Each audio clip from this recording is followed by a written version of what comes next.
قبرستان میں کھڑے ہو کر کے یہ رسمن اعلان کیا جاتا ہے میرے باپ پہ کسی کا قرضہ ہو یا تو آ کے لے لے یا پھر معاف کر دے. کہ میرے باپ نے کسی کا دل دکھایا ہو میں ان کا بیٹا ہو کر کے ان سے معافی مانگتا ہوں. مشیت کا نقیب کہتا ہے نادان آج تیری معافی سے کچھ نہیں ہونے والا.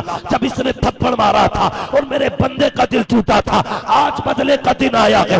آج آنے دے اسے قبر کے اندر. آج تیری معافی نہیں سنی جائے گی. تم رسمن کھڑے ہو کے اعلان کرتے ہو میرے باپ پہ کسی کا حق ہو تو معاف کر دیا جائے. نہیں اگر تو جانتا ہے تیرے باپ نے کسی کا مارا تھا قبرستان میں دفن کرنے سے پہلے اپنے بھائی کا ہاتھ پکڑ چچا کا ہاتھ پکڑ اس زمین پہ لے کے جا جہاں باپ نے زیادہ جوتی تھی. ناپ کے اپنے بھائی کی اپنے چچا کی زمین کو پورا کر دے. خدا کی قسم قبرستان میں معافی مانگے نہ مانگے یہاں حق ادا کر دے. مدینے والا بھی راضی ہو جائے گا کعبے والا بھی راضی ہو جائے گا. بھائی آج نا ہم نے مصطفیٰ کا طریقہ چھوڑ دیا نا تو نفرتیں بڑھ گئیں. اتنی نفرتیں بڑھ گئیں کہ اوپر والی منزل پہ بڑا بھائی رہتا ہے نیچے والی منزل پہ چھوٹا بھائی رہتا ہے. دونوں بھائیوں کے بیچ میں صرف ایک چھت کا فاصلہ ہوتا ہے صرف ایک چھت کا فاصلہ. لیکن کئی سال ہو جاتے ہیں ایک بھائی دوسرے بھائی کو سلام تک نہیں کرتا. یہ نفرتیں ہو گئی ہمارے بیچ میں پیدا. نفرت اتنی پڑ گئی کہ بھائی بھائی کو سلام کرنے تیار نہیں بھائی بھائی سے بات کرنے تیار نہیں. کوئی میلوں کی مسافت نہیں برسوں کا فاصلہ نہیں صرف ایک چھت کا فاصلہ ہے. اوپر والا نیچے اتر کے جاتا تو منہ کر کے نہیں دیکھتا بھائی کے بچوں کی طرف بھی سیدھا منہ کر کے چلا جاتا ہے. یہ اتنی نفرت ہے کیوں؟ اس کی وجہ یہ ہے کہ ہم نے دولت ہی کو سب کچھ سمجھ رکھا ہے. بہت اہم بات کرنے لگا ہوں اللہ کرے آپ کے دماغ میں یہ بات اتر جائے. یاد رکھیے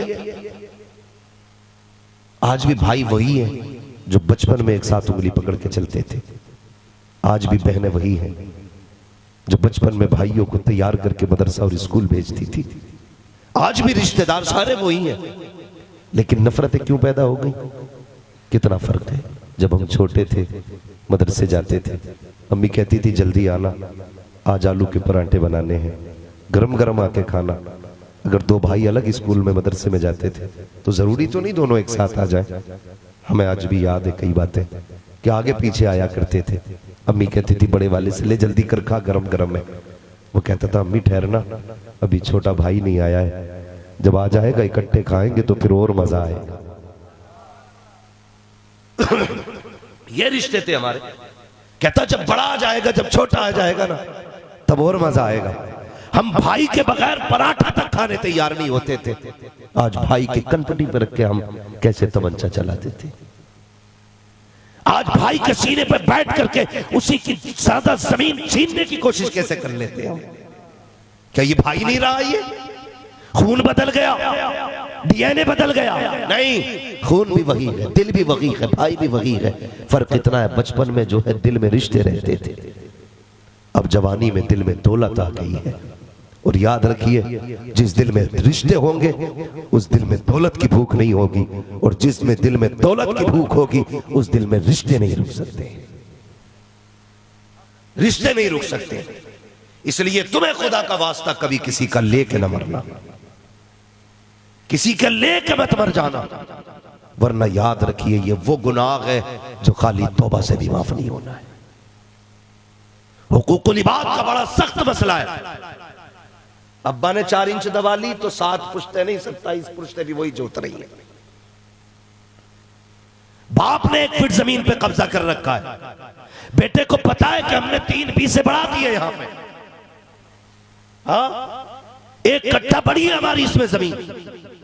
لیکن ابا مرا تو وہ بیٹا جو زمین کے 1 انچ کو جانتا ہے قبر پہ کھڑے ہو کے کہتا میرے ابا نے کسی کا لیا ہو تو معاف کر دینا. ہوتا ہے کہ نہیں قبرستان میں یہ اعلان؟ ہوتا ہے کہ نہیں؟ قبرستان میں کھڑے ہو کر کے یہ رسمن اعلان کیا جاتا ہے میرے باپ پہ کسی کا قرضہ ہو یا تو آ کے لے لے یا پھر معاف کر دے. کہ میرے باپ نے کسی کا دل دکھایا ہو میں ان کا بیٹا ہو کر کے ان سے معافی مانگتا ہوں. مشیت کا نقیب کہتا ہے نادان آج تیری معافی سے کچھ نہیں ہونے والا. جب اس نے تھپڑ مارا تھا اور میرے بندے کا دل ٹوٹا تھا آج بدلے کا دن آیا ہے. آج آنے دے اسے قبر کے اندر. آج تیری معافی نہیں سنی جائے گی. تم رسمن کھڑے ہو کے اعلان کرتے ہو میرے باپ پہ کسی کا حق ہو تو معاف کر دیا جائے. نہیں اگر تو جانتا ہے تیرے باپ نے کسی کا مارا تھا قبرستان میں دفن کرنے سے پہلے اپنے بھائی کا ہاتھ پکڑ چچا کا ہاتھ پکڑ اس زمین پہ لے کے جا جہاں باپ نے زیادہ جوتی تھی ناپ کے اپنے بھائی کی اپنے چچا کی زمین کو پورا کر دے. خدا کی قسم قبرستان میں معافی مانگے نہ مانگے یہاں حق ادا کر دے. مدینے والا بھی راضی ہو جائے گا کعبے والا بھی راضی ہو جائے. نعرہ تکبیر نعرہ رسالت عرس مقدس غریب نواز کانفرنس مفتی حماد رضا مراد آبادی. ہم تو معافی ابھی رسمن مانگ رہے ہیں رسمن معافی مانگ رہے ہیں قبرستان میں کھڑے ہو کر کے. اور بھائی سزا تم کو پانی ہے. غلطی تم سے ہوئی ہے تو مرنے سے پہلے آپ معافی مانگ لینا. یہ میری بہنیں بیٹھی ہوئی ہیں اکثر میتوں میں جانا ہوتا ہے جب تک شوہر زندہ رہتا کوئی قدر نہیں. گالیاں تانے ناشکری اور جب مر جاتا ہے تو کفن نوچتی ہیں اس کا. جو غلطی ہو گئی ہو معاف کر جاؤ. اب کچھ نہیں ہونے والا. اب کتاب بند ہو چکی ہے. اب کفن نوچنے سے کچھ نہیں ہوگا اس کا. اب اس کے کپڑے پھاڑنے سے کچھ نہیں ہوگا. میری بہن تجھے یہ کام اس کی زندگی میں کرنا تھا. جب وہ شام کو تھک کے آتا تھا تو منہ بنا کے بیٹھ کے کہتی تھی میرے پاس وہ کپڑے نہیں جو فلاں کی بیوی کے پاس ہے. تجھے نہیں پتا وہ کتنے دھکے کھا کے آتا تھا. تو کیا جانے کتنے لوگوں کے تانے سنے ہیں تب 400 روپے لے کے گھر میں لوٹا ہے. تو منہ بنا کے بیٹھ جاتی ہے.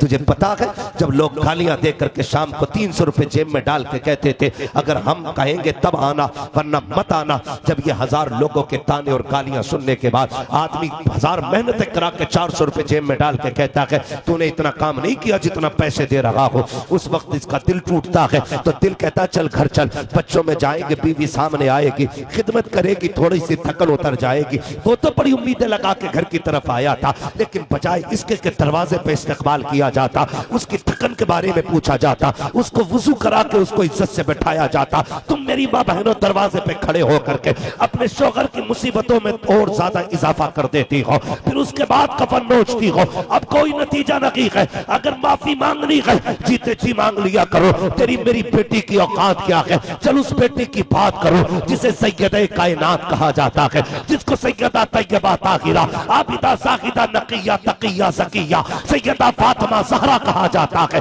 دیکھ تو سکی جب آپ کے وصال کا وقت آیا ہے کون فاطمہ جس کی زندگی میں نبی نے کہا تھا میری بیٹی جنتی عورتوں کی سردار ہے. یہ وہ بیٹی ہے جس کو جنت کی عورتوں کی سرداری کا تاج دیا جائے گا. وہ خاتون جنت جس کے دسترخوان پہ جنت کے کھانے آتے رہے. وہ خاتون جنت جس کے دروازے پہ جبریل آتے رہے. وہ خاتون جنت جس کے بیٹوں کے کپڑے جنت سے آتے رہے. وہ خاتون جنت جو اگر سو جاتی تھی تو چکی چلانے کو جس کے دروازے پہ فرشتے آیا. میں اس فاطمہ کی بات کر رہا ہوں. اگر خواب باندھ رکھا ہو کسی جھوٹے کے کہنے پہ کہ 500 روپے ہمیں دے دو جنتی ہو تو اس خواب سے جاگ جاؤ. جاگ جاؤ میری بیٹیوں میری بہنوں. بات کان کھول کے سننا بات آخرت کی ہے. مسئلہ یہاں کا ہوتا تو رشوت لے دے کے لوگ کام چلا لیتے لیکن وہاں کسی کی نہیں چلنی ہے.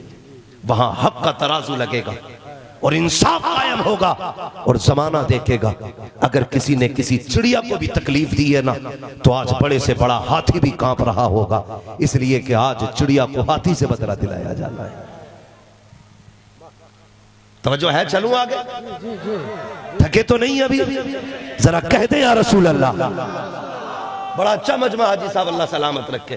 میری مرضی تو یہ تھی میں 20 منٹ بات کروں گا لیکن تمہیں دیکھ کے جی کر رہا ہے تھوڑی دیر اور بات کر لی جائے. اللہ سلامت رکھے. میں بہن بیٹیوں کو سمجھانا چاہتا ہوں. شوہر کو تانے کپڑوں کو لے کے جھگڑا کہتی ہے جب سے تمہارے گھر میں آئی ہوں میں نے سکھ نہیں پایا. میری بہن یہ نہ کہے تیرا شوہر ہے وہ تو نہیں جانتی ہے. اگر پاگل بھی ہے نا تو شوہر شوہر ہوتا ہے. پاگل بھی ہوتا ہے نا تو شوہر شوہر ہوتا ہے. شوہر عورت کے لیے ایک پہاڑ ہوتا ہے, ایک چٹان ہوتا ہے. شوہر عورت کے لیے ایک بھاری درخت کی طرح ہوتا ہے کہ جو خود دھوپ میں تپتا ہے لیکن اپنے نیچے والوں پر دھوپ نہیں پڑنے دیتا ہے. شوہر وہ چٹان ہوتی ہے جو بڑے سے بڑے طوفان سے ٹکرا جاتا ہے لیکن اپنے بچوں کو مجبور نہیں ہونے دیتا ہے.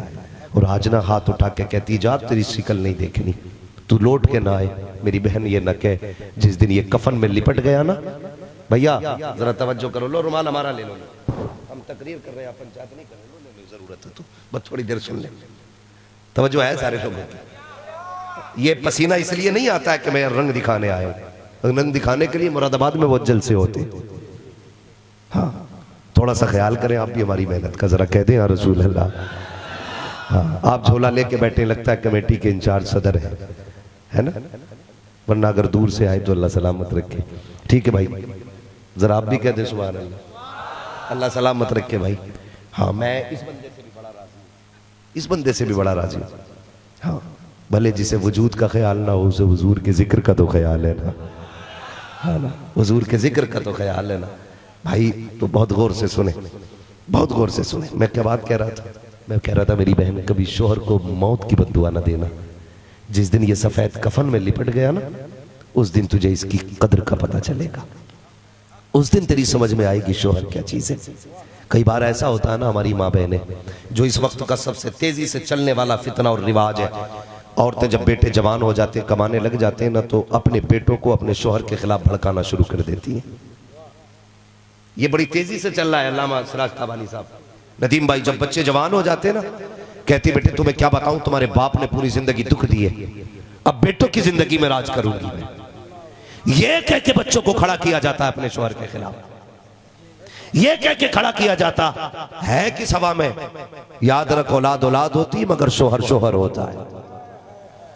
شوہر شوہر ہوتا ہے. اگر سمجھ میں نہیں آئی تو ایسے سمجھو, آج کھڑا کر دیتی ہے نا بیٹوں کو شوہر کے خلاف, اور ظاہر ہے کہ بچوں کی فطرت ہوتی ہے ماں کی طرف مائل ہونا. رب نے بچوں کی فطرت رکھی ہے کہ وہ ماں کی طرف زیادہ مائل ہوتے ہیں. میلان ہر بچے کا ماں کی طرف زیادہ ہوتا ہے. اس کے کئی سارے وجوہات ہیں, ادھر نہیں جانا, بات لمبی ہوگی. تو وہ کھڑا کر دیتی ہے اور پھر کہتی ہے, جب سوچتی ہے نا بیٹا دے رہا ہے 1000-2000 مہینے کے, تو پھر وہ شوہر سے بیزار ہو جاتی ہے اور پھر کہتی ہے چل تیری شکل نہیں دیکھ رہی, تو سے نفرت ہو گئی ہے. خبردار ایسا نہ کہنا, تجھے نہیں معلوم ہے جو تیری آج گھر میں چل رہی ہے نا یہ تیری وجہ سے نہیں, تیرے شوہر کی وجہ سے چلتی ہے. شوہر کی وجہ سے چلتی ہے. ورنہ ایسی کتنی مائیں میں نے دیکھی ہیں کہ شوہر کی زندگی میں ان کے ہاتھوں میں سونے کے کنگن ہوتے تھے, لیکن جیسے ہی باپ نے کفن میں منہ چھپایا نا بیٹوں نے ماں کی کلائی کے کنگن تک اتار کے بانٹ لیے تھے.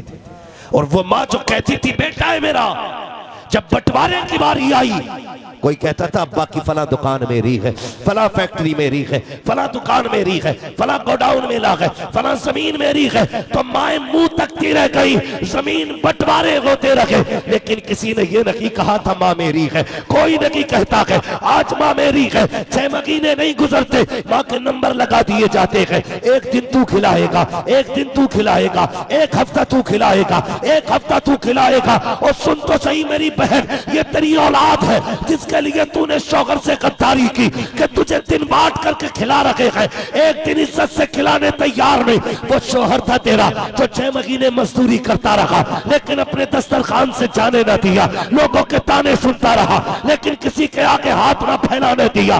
وہ شوہر تھا تیرا, اگر سعودی جانا پڑا تو پردیس بچوں کو چھوڑ کے روتا رہا لیکن تجھے کسی کے آگے ہاتھ نہ پھیلانے دیے. اگر خدا توفیق دے جیتے جی اپنے شوہر کو راضی کرو, اس لیے کہ اگر شوہر راضی ہو جاتا ہے تو پیدا کرنے والا خدا بھی راضی ہو جاتا ہے. بابا نعرہ تکبیر, نعرہ رسالت, غریب نواز کانفرنس, مفتی حماد رضا مراد آبادی. نعرہ تکبیر, نعرہ رسالت. حق ہے, حق ہے. میری بہن, میری بیٹی, خیال کرنا, خیال کرنا. اس حال میں دنیا سے گئی کہ تیرا شوہر تجھ سے ناراض تھا نا, تو اللہ جنت کے دروازے بند کر دے گا، بند کر دے گا۔ اپنے شوہروں کی فرما برداری کرو۔ لوگ کہتے ہیں کہ دیکھو فلاں کی بیٹی نے 70,000 کا سوٹ پہنا تھا، شادی میں اس نے 80,000 کا لہنگا پہنا تھا۔ یہ عزت کی بات نہیں، عزت کی بات تو یہ ہے کہ شوہر کی خوشی کے لیے پیبند لگے کپڑے پہن کے جی، اور انہی ایک جوڑے میں بھلے پوری زندگی گزار۔ 70,000 والے جوڑے والے بھی مریں گی، تجھے بھی موت آنی ہے، لیکن فرق اتنا ہے جب 70,000 کے جوڑے پہننے والی قبر میں جائیں گی تو حساب مشکل ہوگا، اور تو شوہر کی رضا کے لیے پیبند والے کپڑے پہن کے زندگی گزار کے جا۔ قسم خدا کی تیرے چہرے سے کفن بعد میں ہٹے گا، مدینے والا مصطفیٰ پہلے آ جائے گا، حضور پہلے آ جائے گا۔ فرق ہے یہ، اور ہمارے لیے اصل آخرت ہے، ہمارے لیے اصل آخرت ہے۔ تو مرنے کے بعد کفن نوچتی ہے، معاف کر دو جی کوئی خطا ہو گئی ہو تو، اب کچھ نہیں ہونے والا۔